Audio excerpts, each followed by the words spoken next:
जळगावच्या पालदी येथे 2 गटातील राढ्यानंतर संचारबंदी लागू करण्यात आली होती आणि आज रात्री 8 वाजेनंतर ही संचारबंदी जी आहे ती हटवण्यात आलेली आहे। त्यामुळे आता पालदीचं जनजीवन जे आहे ते कुठेतरी पूर्वपदावर येत असल्याचं आपल्याला पाहायला मिळतं आहे।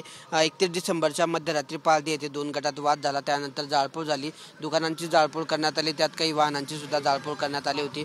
त्यानंतर या ठिकाणी संचारबंदी लागू करण्यात आली होती आणि संचारबंदी ही 2 दिवसांसाठी होती। आज रात्री 8 वाजेपर्यंत ही संचारबंदीचे आदेश होते आणि आता 8 वाजेनंतर या ठिकाणी जी आहे ही संचारबंदी हटवण्यात आलेली आहे। शांतता समितीची बैठक पार पडली होती। त्या शांतता समितीच्या बैठकीत जिल्हाधिकाऱ्यांच्या उपस्थितीत बैठकीत संचारबंदी जी आहे ती हटवण्याबाबतचा या ठिकाणी निर्णय घेण्यात आला होता आणि आता 8 वाजेनंतर जी आहे आज संचारबंदी जी आहे ती या ठिकाणी हटवण्यात आलेली आहे आणि कुठेतरी ते गेल्या 2 दिवसांपासून जो नागरिक घरामध्ये होते ते नागरिक कुठेतरी आज संचारबंदी हटवल्यानंतर या ठिकाणी घराबाहेर पडलेले आहे आणि त्यामुळे आता 2 दिवसांपासूनची जी संचारबंदी होती ती आता हटवण्यात आलेली आहे आणि आज रात्रीपासून म्हणजे 8 वाजे नंतर तसेच उद्यापासून जे आहे या ठिकाणी पालदीचं जे जनजीवन आहे ते पूर्वपदावर येणार आहे। त्यामुळे कुठेतरी नागरिकांना कुठेतरी या ठिकाणी संचारबंदीपासून दिलासा मिळणार आहे आणि जनजीवन हे पूर्वपदावर येणार असल्याचं या ठिकाणी पाहायला मिळत आहे।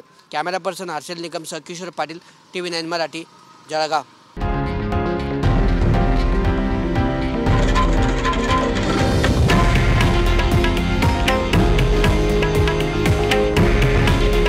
हे आहे देशातील नंबर 1 न्यूज नेटवर्क आणि आपण पाहत आहात TV9 मराठी।